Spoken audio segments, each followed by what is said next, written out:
Vamos para mais um cafezinho e cafezinho número 200. Eu até pensei em não fazer cafezinho, fiz um post aí dizendo que eu não vou fazer cafezinho, mas eu pensei assim, e eu vi um post aqui no Twitter, né, que o cara falou assim, não foi economia. Os números atuais da economia americana são os mais robustos da década. Trump venceu justamente porque o eleitor decide por outros motivos além do bolso, com a sua identidade e valores. Eu discordo da sua identidade e valores, né? E aí eu vou ter que voltar pro meu primeiro cafezinho. Para quem não viu o meu primeiro cafezinho, procura lá, vê meu primeiro cafezinho. Aliás, eu tenho uma playlist com todos os cafezinhos, né? E eu falei no primeiro cafezinho o quê? Tecnologia, redes sociais. E por quê? E ele surgiu num momento muito interessante. Era um momento que o senhor Elon Musk ele estava avançando sobre o senhor Elon Musk ele avança continuamente sobre a nossa independência, né? Ele fala isso claramente quando teve um golpe na Bolívia, acho que foi na Bolívia, né? Que alguém pergunta lá, não, mas o senhor, você deu um golpe na Bolívia. Ele responde assim, não, dei mesmo e daremos em quem... E se acostume com isso, né? Lide com dei e daremos onde puder. Lide com isso, né? Onde, assim, ele basicamente assume que ele dá golpe. Os Estados Unidos, ele tem isso, né? E, assim, não julgue que Big Tech são boazinhas, né? Tipo, que essas pessoas bilionários são bonzinhos, assim... e por que redes sociais, galera? Por quê? Porque o Elon Musk quis uma rede social para ele. E assim, se você parar para pensar que toda a nossa sociedade está sobre redes sociais, eu sempre digo isso, eu devo ter falado em vários cafezinhos, né? Redes sociais foi o perfeito person in the middle attack, ou man in the middle attack, né? O que acontece? Você cria um canal ali, você faz a pessoa acreditar que aquele canal ele é seguro, e depois você começa a interferir na comunicação. E foi exatamente o que aconteceu. Antes dessa eleição, o senhor Elon Musk compra uma das principais redes sociais de jornalistas, né? O Twitter, ele nunca foi a principal rede social, mas ele sempre foi a principal rede social de jornalistas. E por isso ela consegue moldar o debate mesmo sendo uma rede social insignificante, né? Ela sempre teve menos usuários do que o Pinterest, caso você não saiba. O Twitter é mais significante do que o Pinterest. Por isso que, tipo, eu tinha 6 mil seguidores no Twitter, né? Tipo, eu desativei meu Twitter hoje, galera. Assim, não é porque eu não queria desativar, é porque, sei lá, eu tava meio que, tem gente que me segue lá e eu vou postar meus vídeos lá, mas hoje eu falei, deu um basta, quer saber? Foda-se vocês e que se dane, né? Mas moldar o discurso na rede social molda a sociedade. E a gente acabou de ver isso, assim, tipo, o Thomas Trauman falando aqui que não foi a economia vai bem. Assim, os republicanos parece que acharam que ia ganhar só baseado na economia. Não, foi o discurso a loucura de redes sociais. O que está acontecendo no Brasil, o que está acontecendo no mundo, para você analisar essa virada autocrática no mundo, essa virada maluquete no mundo, assim, de fake news, de terra plana, de tudo, você tem que olhar qual que é a nova variável. Qual foi a nova variável de 2005 para cá? Se você voltar em 2005, chegar aqui, pega o DeLorean, vai lá em 2005 e fala assim, em 2024 vai ter isso, as pessoas vão falar, você tá louco, irmão? Você tá maluco? Você tá maluco? Tipo, como é que em 2024 pode acontecer essas coisas? Como é que em 2024, tipo, uma das coisas bizarras que tem nos Estados Unidos, que já deixou de ser notícia, tem um tiroteio em massacre todo dia nos Estados Unidos. Né? No Brasil, graças a Deus, a gente tem proteções sociais contra essas coisas. Uma das proteções é não ter liberdade de expressão absoluta, né? A liberdade de expressão brasileira, a liberdade de expressão no mundo inteiro, na verdade, ela é limitada pelo direito alheio. Então, por exemplo, eu tenho liberdade de me expressar, exceto quando eu ponho a sua integridade em perigo. Então, eu não posso falar alguma coisa que te faça mal. E a gente viu esses dias, teve um caso da médica que negava a existência de câncer de mama. Ela deve ter sido punida. Espero que tenha sido punida. Pelo menos o CRM abriu um processo contra ela. Por quê? ela pode falar, talvez ela possa falar isso nos Estados Unidos, eu não sei, porque lá existe uma liberdade de expressão irrestrita, né? Aqui não, aqui assim, se eu ameaço a sua integridade, eu tenho que parar, porque aqui é um mundo civilizado, né? Tipo, é difícil dizer isso, mas aqui a gente vive num mundo civilizado, ao contrário do que de outros lugares, né? Então, assim, se eu tentasse explicar, né? E aí eu tô me perdendo aqui, galera.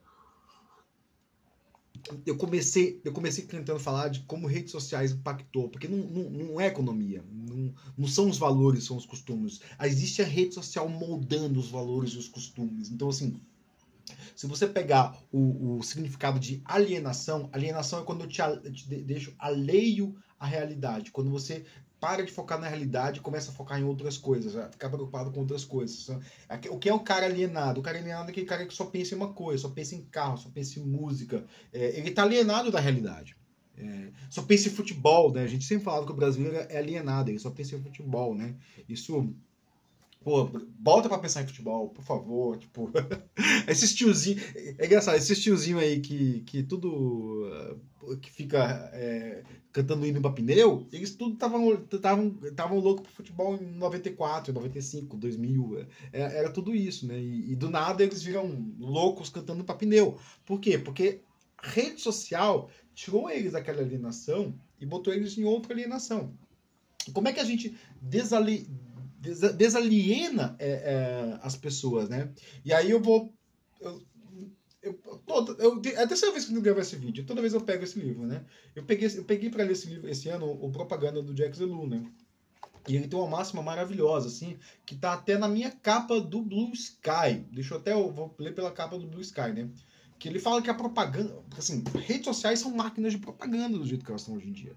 Então, assim, não adianta nada eu ficar falando se o algoritmo valoriza certos discursos, se existe ali uma IA generativa ali, ou uma IA de alguma coisa, analisando e dando peso para os tweets, né, das pessoas, né?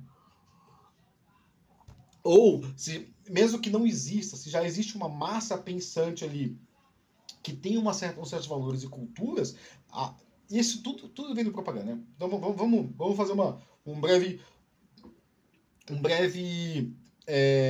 breve aula sobre propaganda. O que é propaganda segundo Jack Zelu? Propaganda é quando você tenta passar para o outro uma ideia, né? Você tenta formar as atitudes da pessoa, né? Você não consegue... você não consegue...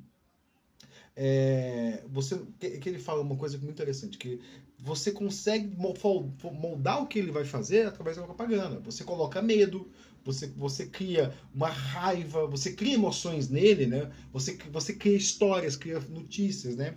Então isso é propaganda, você criar isso. E aí como é que você faz isso? Você pode ter uma propaganda absoluta, total, né?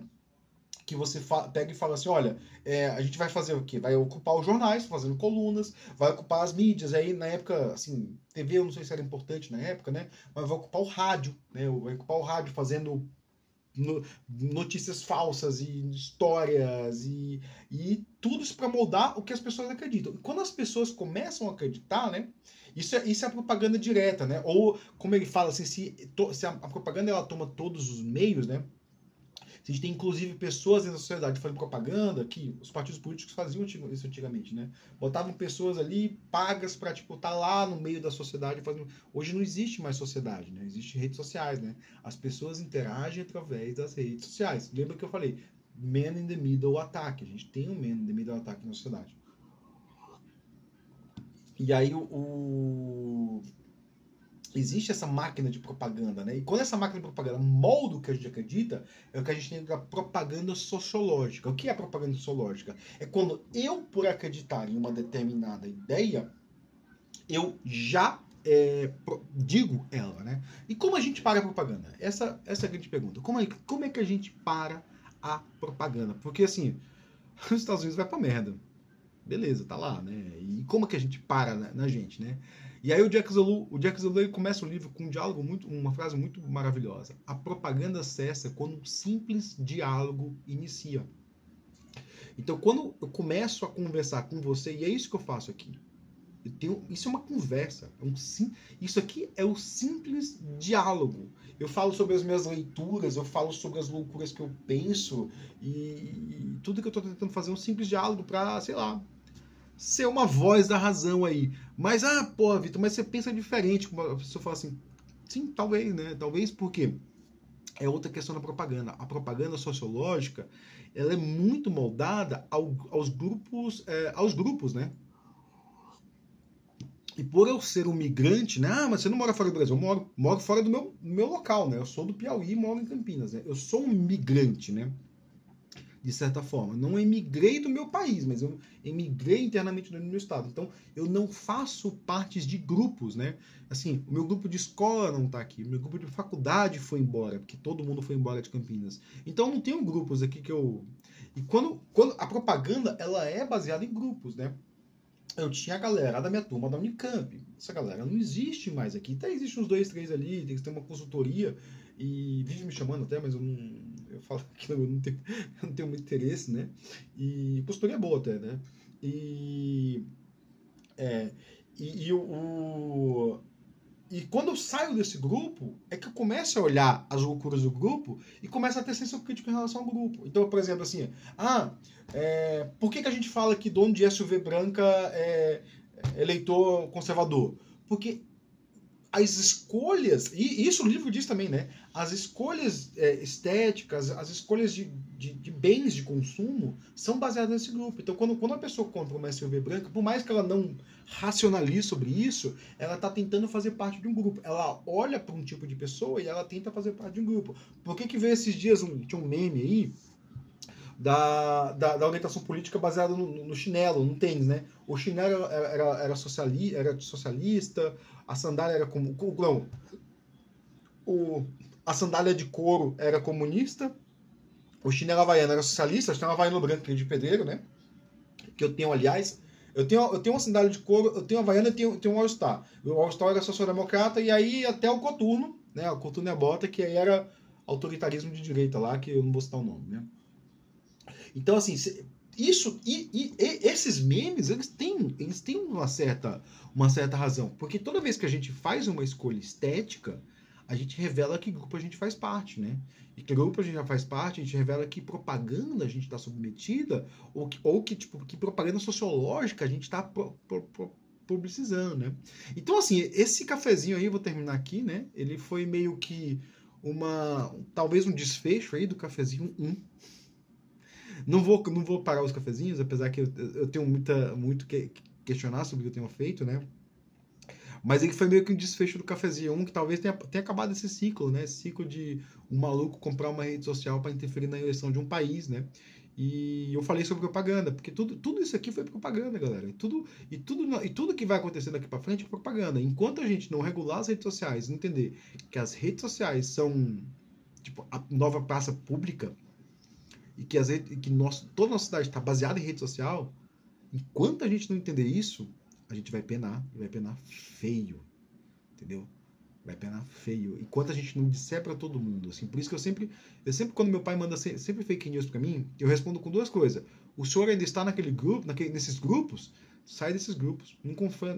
E aí eu mando assim, não, mas é que não sei o que, isso confiou nessa informação que eles lhe mandam? Que aí eu já falei pra ele de IA generativa. Tudo isso aí, ó. IA generativa, galera.